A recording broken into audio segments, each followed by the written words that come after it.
Hey, what's going on, everybody? We're back with episode 5 of Revenue Bytes. Here with Chalique, and I know it's been a while. Forgive us. We're here full time in Austin. End of the year, closing some deals, so you know how those things go. But we will be much more consistent going into 2024. But we have a pretty fun topic to talk about today. I know we usually talk about everything revenue and marketing and sales, but this is one of those unsung hero topics that, to me, directly contribute to revenue. So, Chalique, what are we talking about today? We're talking about department culture today. Not again specified, not company culture, but department culture. Which was I think a lot of people don't really think about at all, honestly.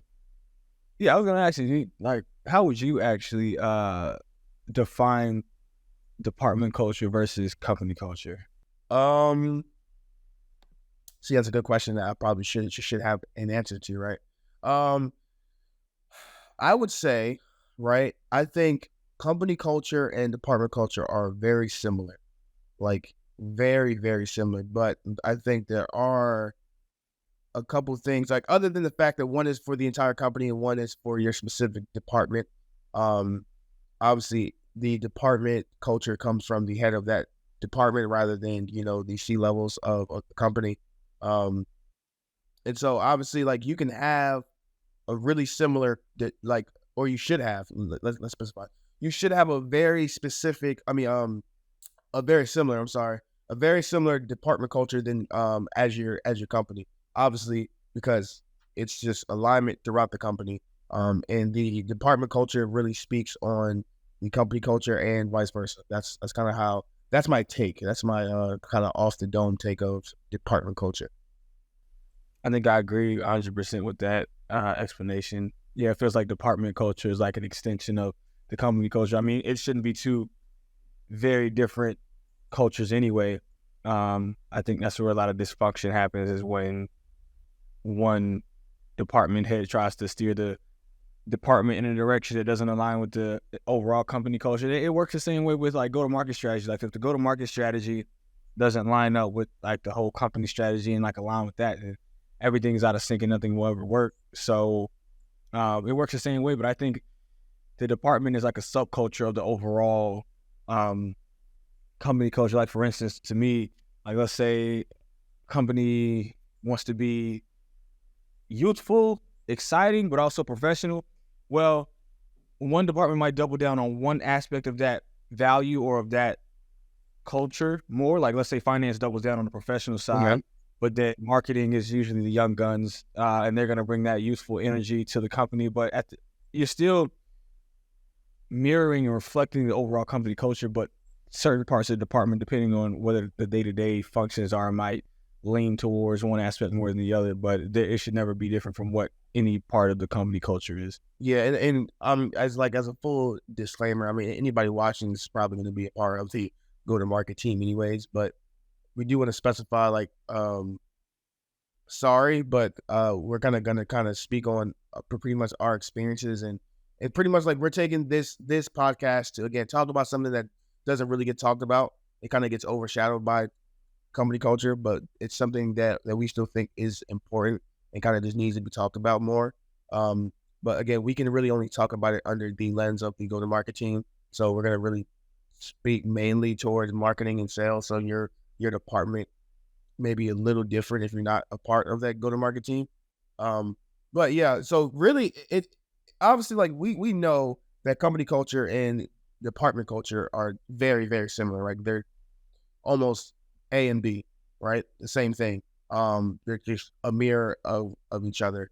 But the thing is, we're going to talk about pretty much best practices for department culture as far as how you can be different. Like what makes department culture different than company culture, and then how do you get positive signals out of your department culture. And I mean, honestly, we can start off by just talking about roles and the positions within a department, right? Because I think a lot of people think that just because, which is crazy. A lot of people think that for instance, if you're in a leadership role, a lot of people think that you're supposed to pretty much take every role as far as like, being the motivator, being the enforcer, right?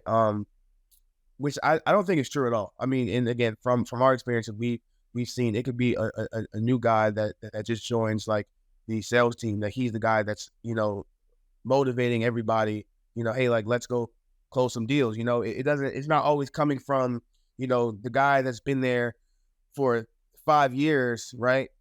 He's not always that guy that is doing the motivating all the time.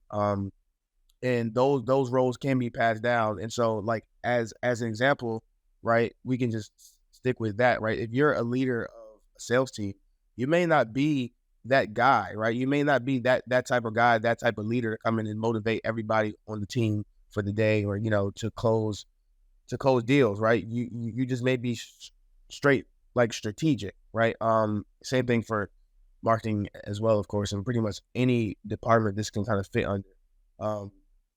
And so sometimes I think those roles within a department have to be like, I want to say like called out, or like, like shine a light upon, like whichever phrase you want to use. Because again, a lot of people that can be a motivator within a department, right? They may not take on that role because, hey, well, I'm not the leader of this. You know what I'm saying? And it's like, I feel like again, there's difference between a position and a role. And I think that needs to be specified when we're talking about department culture. Yeah, I think like for the department head, sometimes they can feel like they're disconnected from the team. And we spoke about this with one of our more controversial topics of not needing rev ops early on in companies. And to me, it's just looking at, can the head of that department get hands-on and dirty when it's necessary and being there in the trenches with the team? Or are they operating from this very holier than thou position because they're the VP or the chief this of that department? And I think that really causes a disconnect with the rest of the team. Is sometimes having a higher title comes with this inflated ego that you're more important than the rest of the team, when that's not the case. You just happen to either can have more experience, have a bit more skills, a bit more capacity, a bit more leadership ability. But in order to make this whole thing in harmony, this whole thing work in sync, you can't sit on an island by yourself and think you're more important than anybody else on the team, or it'll never work. So again, like you were saying, the roles are more important than the titles and the positions. Because we've seen it multiple times inside of a marketing department. Like the head of marketing is ripping their hair out trying to figure out how to be more innovative, and then they bring in this young cat from wherever, and he brings all this energy and fresh out of college, idea, right? Out of college, all these great ideas, and it's like, oh, this is what we've been looking for, is this youngster. But would have never known that had they never, number one, given them an opportunity to speak, although they were kind of fresh and new to the company, kind of fresh to the professional world in the first place. And then secondly, if the head of marketing wasn't as involved with getting to know and getting to understand the challenges with each person in that department. So yeah, and honestly, that's one of the differences when that comes between company culture and department culture, right? Company culture is more like top down, and I feel like the department culture, I feel like it's more bottom up, right? So as far as like if you have somebody come into, like, again, like you said, a new marketing hire, right? If now a VP of marketing may not have, or like, this may not be a part of company culture to be out, and like being open to share your thoughts without being like ridiculed or like punished for like coming up with a bad idea.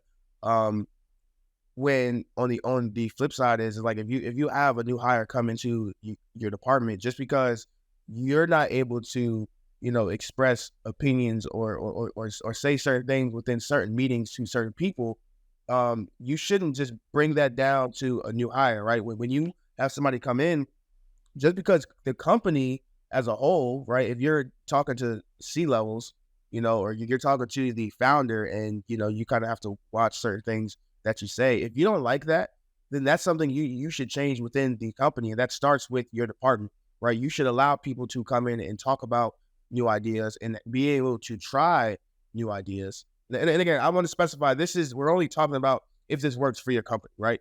Don't have somebody come in, try something, it's crazy, it doesn't work, and then you get fired because you let them try it or anything like that, right? But you want to be able to do those things, right? And as a leader, because now really it comes down to leadership skills, which we can kind of just transition into, because as a leader, you run your department, so you are in control of that culture for your department. You want people to be able to share ideas freely, because I mean, how would you feel if you couldn't share ideas freely, or if you wanted to try something that you sure this is gonna work, you know it's going to work, and then it doesn't work? Would you want to get punished for it? Probably not. So when somebody else comes in new, don't punish them for every little idea that they come up with that necessarily doesn't work or may not be a great idea.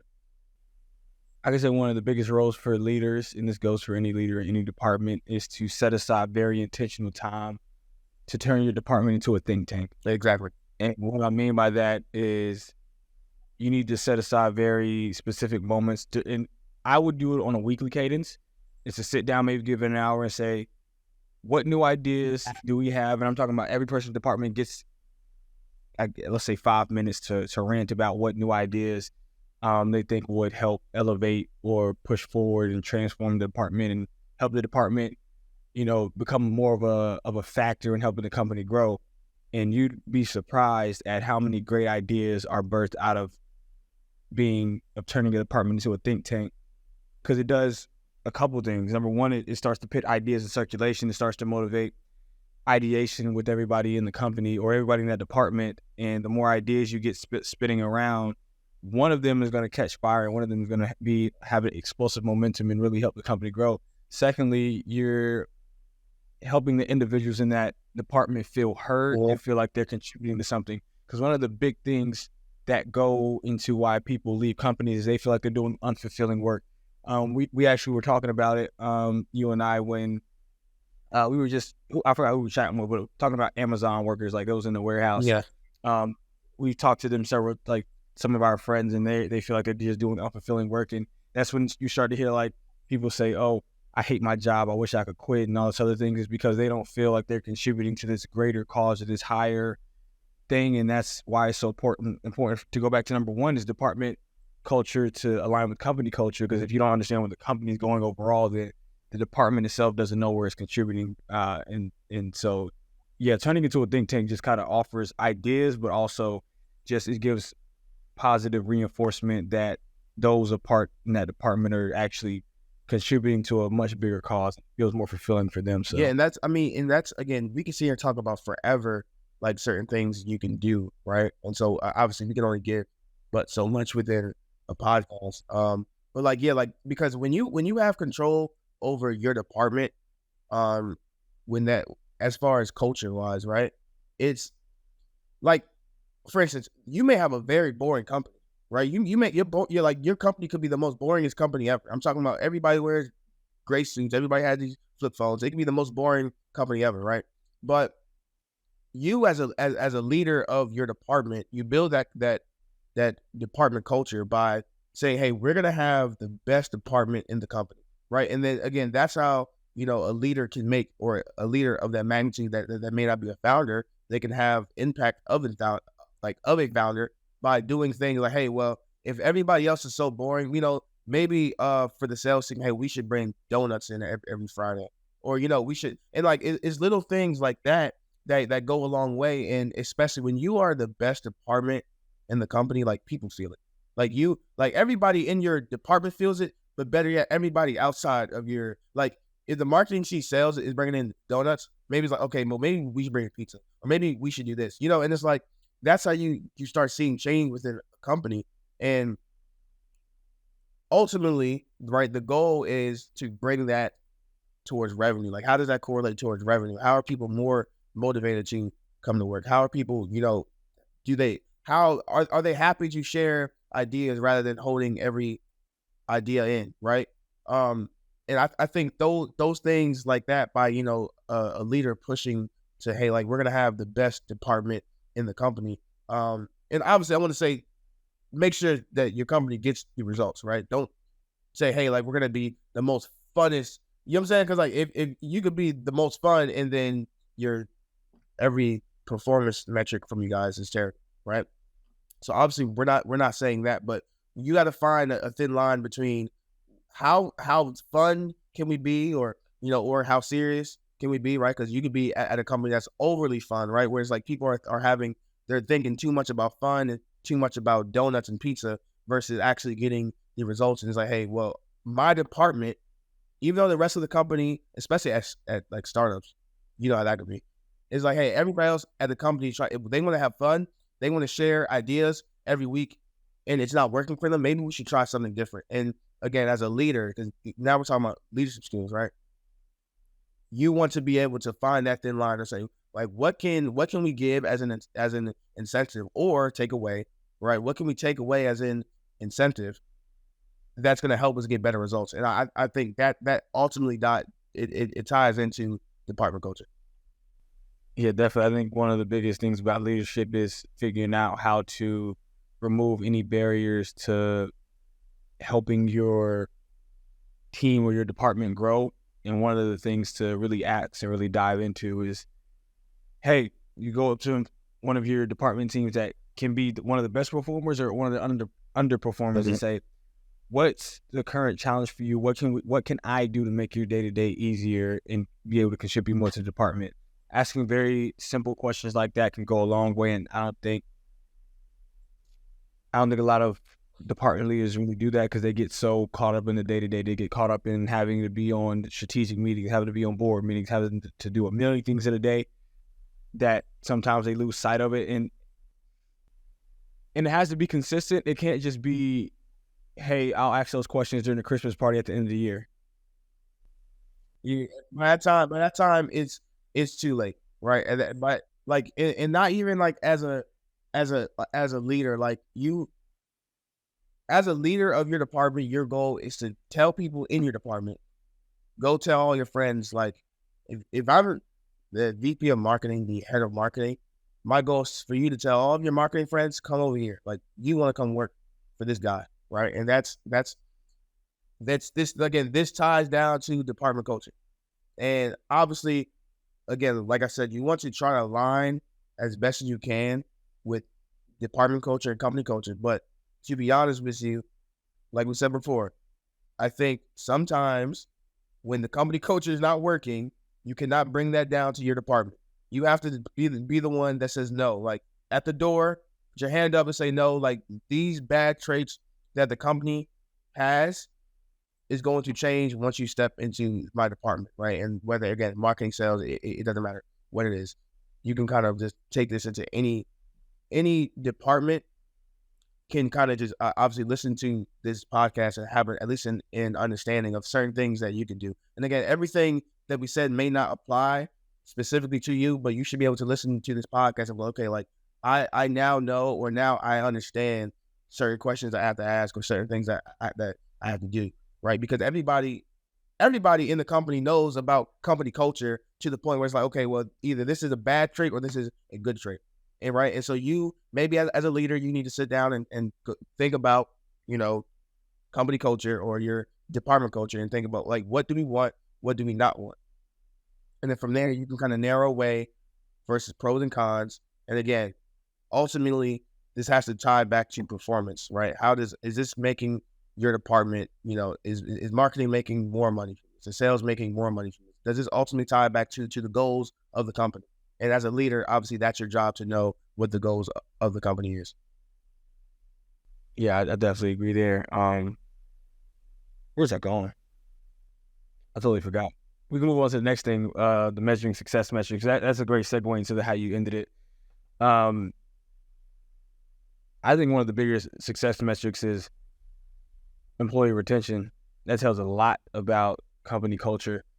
It's twofold. It's retention is also new hire acquisition in a sense, because I think I don't know how to measure it or what statistic I can pull from it, but I'm noticing it on LinkedIn. Employee advocacy has a lot to do with getting some of the top tier talent to your company. So, like, if your company has a great company culture, and like you were saying, they're telling all their marketing friends, like, hey, come join this company. Well, now you're bringing top level marketers, top level talent to your company because you have a happy employee, and now they're promoting you to bring in other top tier talent.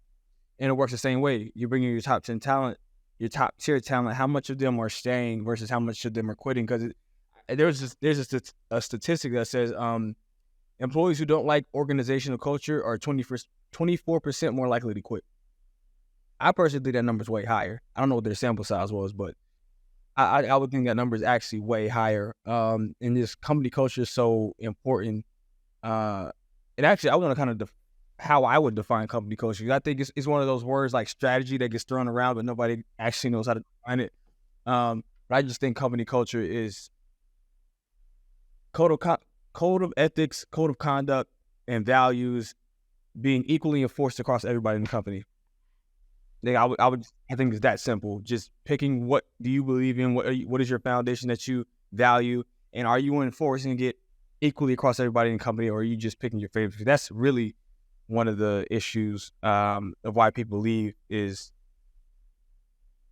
picking favorites, having favorites, and just not enforcing it. Like if someone shows up late and they happen to be one of your favorites, they get a pass, but someone else who shows up late, they get written up or whatnot. So yeah, I wonder. I actually, now that you brought up those numbers, I'm actually interested in as far as how like, because when like I hear that number, you said 24%, right? Are more likely to leave.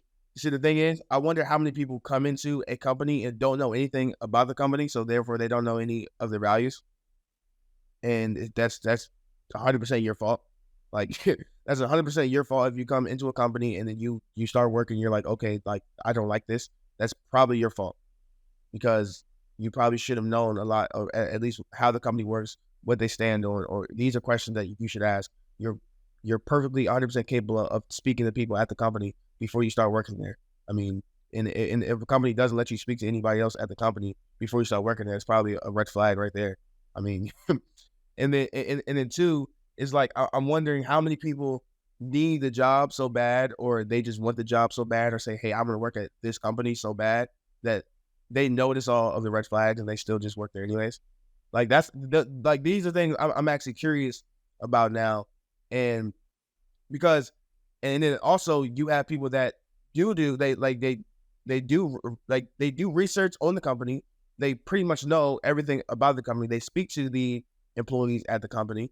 They start working there. They love it there. And then the company changes their company culture. You know what I'm saying? It's like, okay, well, how do you go around that? And I mean, again, like we said before, if you are in the position, honestly, I don't think you have to be in a leadership role to like define company culture, or the department culture. Both. Like I don't think, like, you as a new hire, right? Again, if you see, because now we're talking to two people, right? We're talking to people that think that they can make impact in the company. I'm sorry to tell you, but you can work a little harder, right?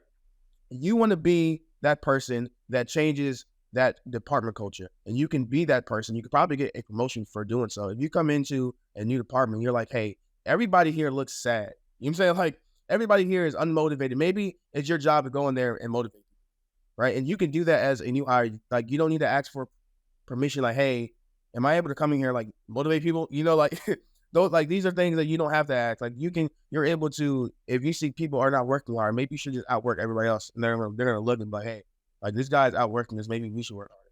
It's not gonna work 100% of the time, but I'm saying you can at least try.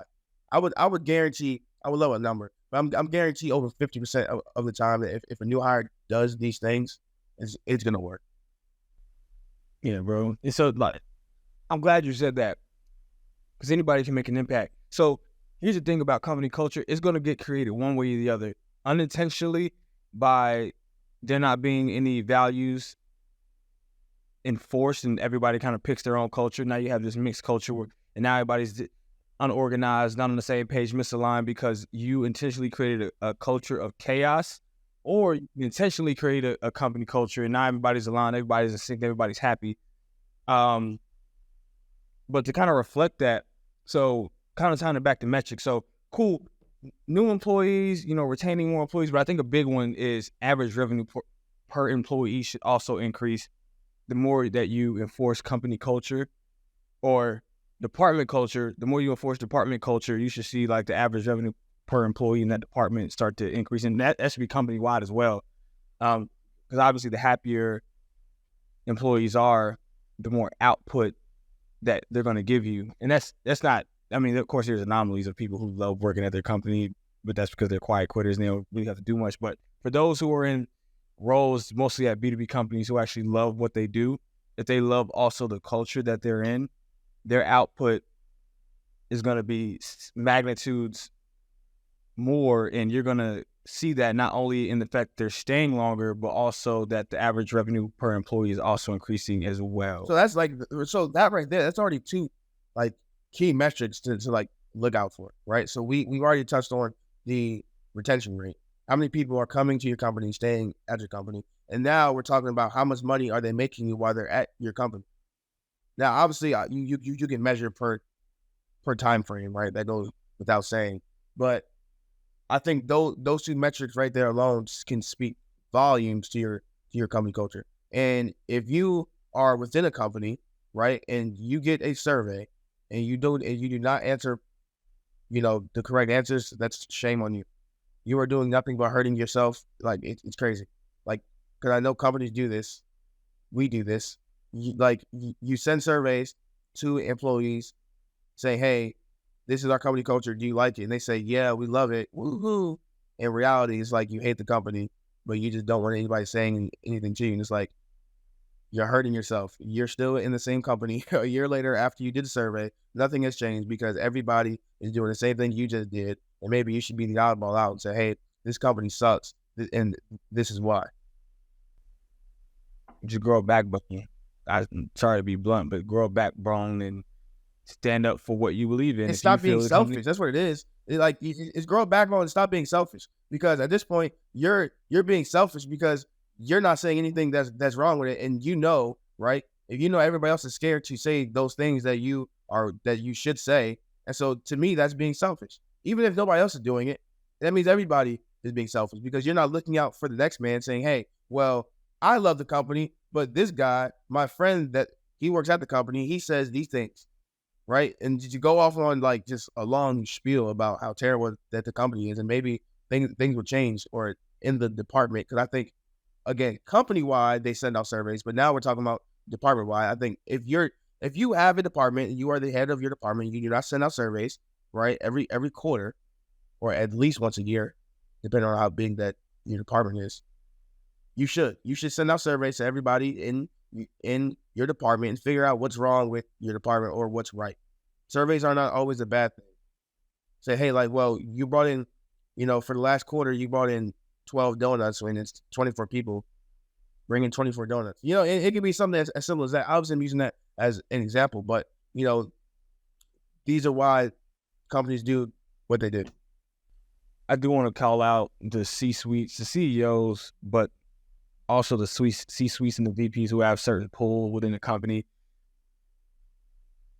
I think there's been a certain level of fear that's been pushed into the companies, and that affects both the feedback they give, the authenticity of their answers. They're not giving authentic answers on, hey, do you love the company?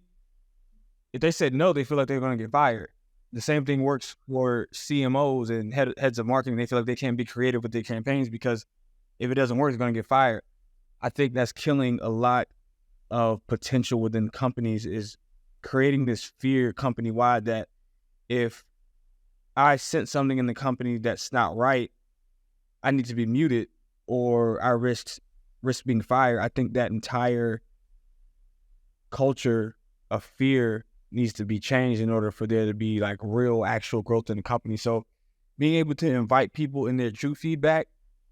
So the nugget is, if you are really looking for feedback, be okay with the answer you get, because not everybody's going to love the culture of the company, but you also have to be open to, do they have merit with what they are saying, with their answer that's different from what we were expecting.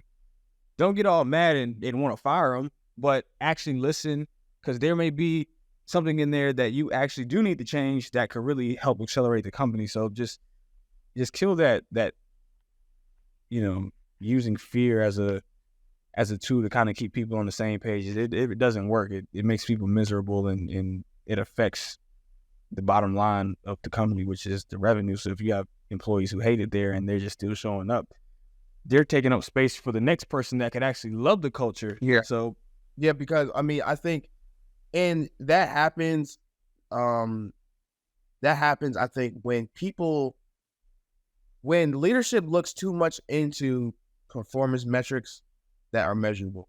I think that's a big thing there, because I feel like if you, like, for instance, if marketing is bringing in, opportunity, and sales is not closing leads, are you a bad salesman, right? Or does it have something to do that ties to company culture? Like, are you a bad salesman, or you just not like selling for this company? And let's figure out why, right? But like you said, fear-based, I think so many people are like, you know what, let's just fire this guy.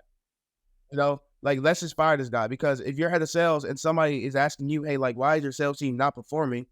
You're not going to turn around and say, hey, well, maybe you guys work on this company culture, right? And for those that do say that, I mean, cheers to you if it's true.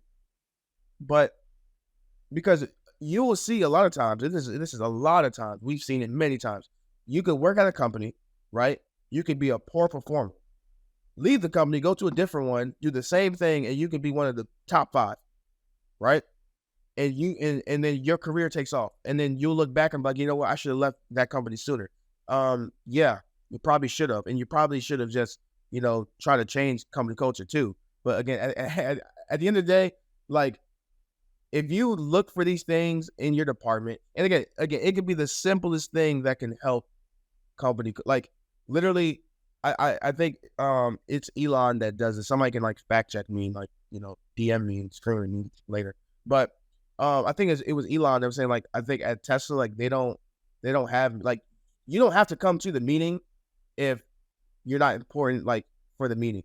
Like, if we're having a meeting and nothing in here applies to you, and you cannot add any value, I believe you're allowed to get up and just walk out. Because it's like, I would rather have you just get up and leave than you be here and you're not even paying attention, right? Because this meeting probably has nothing to do with you, but this is a department-wide meeting where everybody has to come. And sometimes little things like that can change a view as far as, leadership and department/company culture. Yo, hashtag less meetings in 2024, please. My goodness. I think people have been using the hashtag for how long now? They're using the hashtag for how long now? But yeah, I mean, I think that's a good place to wrap it up. I want to hear people's thoughts on their company culture versus their department culture. And I want to know who's responsible for both, right? I want to know what people's thought is for who's responsible for both. Is it, the old guy that's been there for 20 years, or is it the new hire that just came in?